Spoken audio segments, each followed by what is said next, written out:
ny baiboly dia milaza fa ny mpijangajanga ho any amin'ny fariny retafo amin'ny andro farany.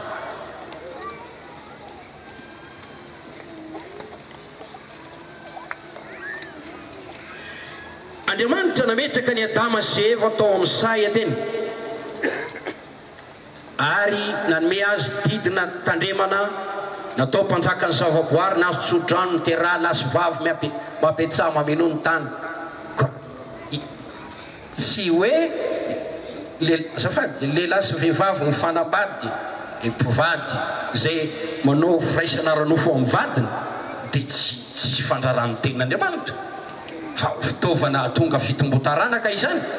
Fa raha manao firaisana ranofo amin'izay tsy vadinao ianao dia mandoto tena sy mijangajanga. Raha ho any amin'ny mielo anao raha tsy mipepaka.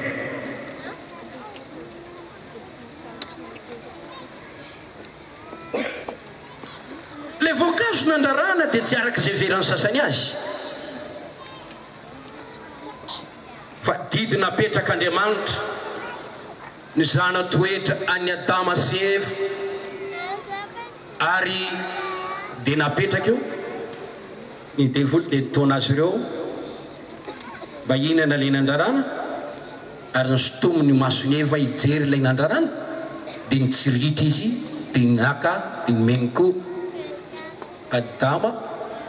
Andriamanitra miteny nampisafidy ny fiainana sy ny fahafatesana. Azy hinananao fa amin'ny andro hinananao no dia ho faty anao. Nitaon'ny devoly Adama sy Eva dia nandika ny tenin'Andriamanitra noho tsy finoana. Io lay nidirany fahotana.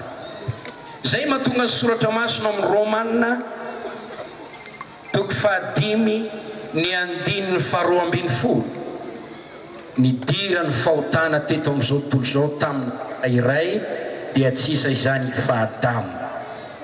Natonga fahatosoana ho an'ny maro ary natonga fanameloana ho an'ny maro. Ary eo amin'ny Galatiana toko 7:7-20 dia voalaza fa voahity ao amin'ny fahafatesana amin'ny fahotana Adama sy ny taranany.